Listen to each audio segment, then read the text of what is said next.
Bon matin, et voici tel que promis mon premier essai avec les peintures Kuretake.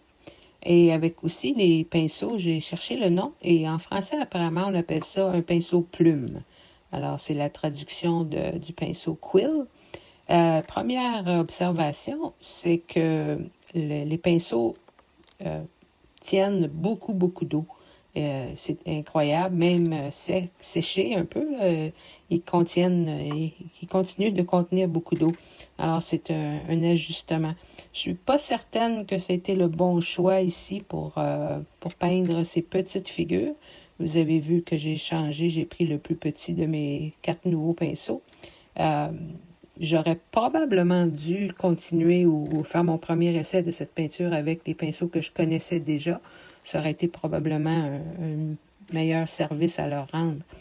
Alors ici, vous voyez que j'ai essayé de raviver les couleurs, si on veut, là, de lever un peu la couleur où j'avais dépassé. D'habitude, je laisse les visages de mes petits moutons en blanc.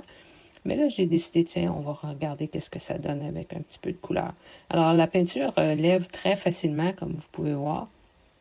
Je suis pas très, très fière des choux-fleurs que ça a laissé, mais c'est tout de même supposé être de la laine, alors c'est pas trop pire dans ce cas-ci. Mais c'est ça. J'ai encore pas mal d'essais ou d'expériences à faire avec cette peinture avant de pouvoir déclarer si je l'aime vraiment.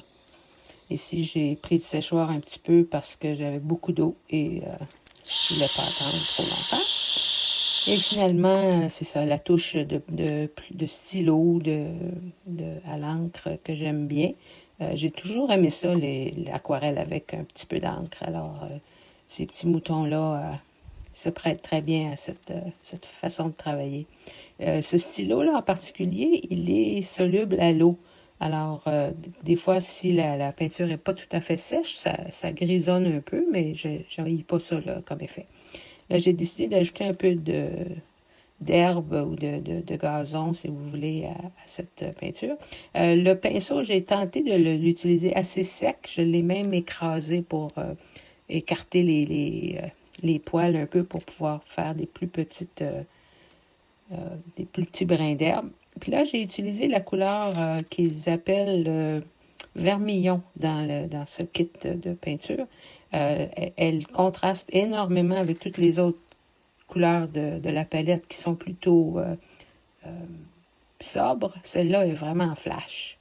Et finalement, en conclusion, il me reste encore pas mal d'essais à faire avec ces nouveaux outils. Et merci d'avoir été là.